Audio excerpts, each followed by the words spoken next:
ਸਾਰੀ ਦਿਹਾੜੀ ਗੇਮ ਖੇਡਦਾ ਰਹਿੰਦਾ। ਮਠਿਆਈ ਦਾ ਆਰਡਰ ਤਿਆਰ ਕਰਤਾ ਹੀ? ਹਾਂਜੀ ਕਰਤਾ। ਚੱਲ ਭਾਜੀ ਆਰਡਰ ਸ਼ਾਰਡਰ ਛੱਡੋ, ਸਮਝ ਲਓ ਕਿ ਕੰਮ ਓਕੇ। ਇੱਕ ਇੱਕ ਡੱਬੇ ਦੇ ਵਿੱਚ 5-5 ਕਿਲੋ ਮਠਿਆਈ ਪੈਕ ਕਰਕੇ ਫਟਾਫਟ ਦੇ ਦਿਓ। ਮਾਸ਼ਾਅੱਲਾ, ਮੁਬਾਰਕ ਹੋਵੇ। ਮੰਗਣੀ ਹੋ ਲੱਗੀ ਆ? ਉਹ ਨਹੀਂ ਮੰਗਣੀ ਨਹੀਂ ਹੋ ਲੱਗੀ। ਵਿਆਹ ਹੋਇਆ ਜੀ? ਉਹ ਨਹੀਂ ਯਾਰ ਵਿਆਹ ਨਹੀਂ ਹੋਇਆ। ਹਾਂ ਓਏ ਮੁੰਡਾ ਆਇਆ, ਉਹਦੀ ਖੁਸ਼ੀ ਬੜੀ ਮੈਨੂੰ। ਮੈਂ ਮਠਿਆਈ ਵੰਡ ਛੱਡਣੀ ਹੈ ਪੂਰੇ ਮਹੱਲੇ 'ਚ। ਮੰਗਣੀ ਵੀ ਨਹੀਂ ਹੋਈ, ਵਿਆਹ ਵੀ ਨਹੀਂ ਹੋਇਆ ਤੇ ਮਾਮਾ ਮੁੰਡਾ ਸੋਫੇ 'ਚ ਹੋ ਗਿਆ। ਓ ਭਾਈ ਮੁੰਡਾ ਨਾਲਿਆਂ ਘਰ ਹੋਇਆ।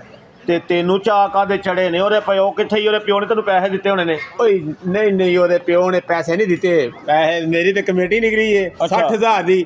ਉਹ ਮੈਨੂੰ ਚਾਹ ਹੀ ਇੰਨੇ ਨੇ, ਮੈਂ ਤੇ ਪੂਰੇ ਮੁਹੱਲੇ 'ਚ ਮਠਿਆਈਆਂ ਵੰਡਾਂਗਾ। ਉਹ ਮੈਂ ਖੁਸਰੇ ਨਚਾਵਾਂਗਾ। ਓਏ ਇਹਨੂੰ ਮਾਰ ਚਪੇੜਾ ਏ। ਮੁੰਡਾ ਗਵਾਂਢੀਆਂ ਲੋਇਆ ਤੇ ਮਠਿਆਈਆਂ ਤੇ ਖੁਸਰੇ ਇਹ ਨਚਾਣ ਡਿਆ ਏ। ਉਹ ਤੈਨੂੰ ਸ਼ਰਮ ਨਹੀਂ ਆਉਂਦੀ? ਕਾਹਦਾ ਗਵਾਂਢੀ ਆ ਤੂੰ ਤੇ ਪੰਜਾਬ ਦੇ ਯਾਰਾਂ ਨੂੰ ਲੀਕ ਲਾਣ ਡਿਆ। ਤੈਨੂੰ ਮੈਂ ਦੱਸਾਂ, ਸ਼ਰਮ ਆਉਂਦੀ ਹੈ ਮੈਨੂੰ ਤੇਰੇ ਤੇ। ਉਹ ਇਹ 'ਚ ਸ਼ਰਮ ਵਾਲੀ ਕਿਹੜੀ ਗੱਲ ਏ?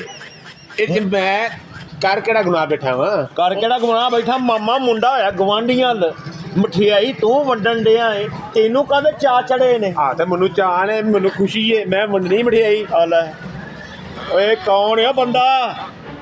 ਓਏ ਤੂੰ ਕੌਣ ਏ? ਓਏ ਤੈਨੂੰ ਸ਼ਰਮ ਕੋ ਨਹੀਂ? ਉਹ ਭਾਈ ਇਹ 'ਚ ਸ਼ਰਮ ਵਾਲੀ ਕਿਹੜੀ ਗੱਲ ਏ? ਮੁੰਡਾ ਆਇਆ, ਖੁਸ਼ੀਆਂ ਮਨਾਉਣੀਆਂ ਨੇ, ਵੰਡਣੀਆਂ ਨੇ ਮਠਿਆਈਆਂ। ਤੇਰੇ ਨਾਲ ਦੇ ਬੰਦਿਆਂ ਦੀ ਵਜ੍ਹਾ ਤੋਂ ਨਾ ਇਹ ਯਾਰਾਂ ਦੇ ਨਿਜ਼ਾਮ ਖਰਾਬ ਹੋਣ ਡੇ ਨੇ। ਲੋਕ ਯਾਰਾਂ ਤੇ ਸ਼ੱਕ ਕਰਨ ਲੱਗ ਪਏ ਨੇ। ਉਹ ਤੇਰੀ ਸੋਚ ਕਿ ਘਟੀਆ ਸੋਚਦੇ ਆ। ਉਹ ਕੋਈ ਸ਼ਰਮ ਕਰ, ਹਯਾ ਕਰ ਲੈ। ਉਹ ਭਾਈ ਤੂੰ ਮਠਿਆਈ ਵੇਚ, ਤੈਨੂੰ ਕਾਹਦਾ ਇਹਨਾਂ ਗੱਲਾਂ ਨਾਲ? ਮੈਨੂੰ ਖੁਸ਼ੀ ਏ, ਮੈਂ ਵੰਡਣੀ ਹੈ ਮਠਿਆਈ। ਉਹ ਤੈਨੂੰ ਕਾਹਦੀ ਖੁਸ਼ੀ ਆ? ਤੇਰਾ ਉਹਨਾਂ ਕੋਲ ਚੱਕਰ ਚੱਲ ਰਿਹਾ ਨਹੀਂ ਤੇ ਫੇਰ ਕਾਹਦੀ ਤੈਨੂੰ ਖੁਸ਼ੀ? ਲੈ ਹੁਣ ਭਰਾ ਘਰ ਮੁੰਡਾ ਹੋਵੇ ਤੇ ਮੇਰਾ ਭਤੀਜਾ ਹੋਵੇ ਤੇ ਮੈਂ ਮਠਿਆਈ ਨਾ ਵੰਡਾਂ? ਇਹ ਆਖਰਲੀ ਗੱਲ ਮੁਰਸ਼ਦ ਪਹਿਲੋਂ ਦੱਸੀ ਦੀ ਏ।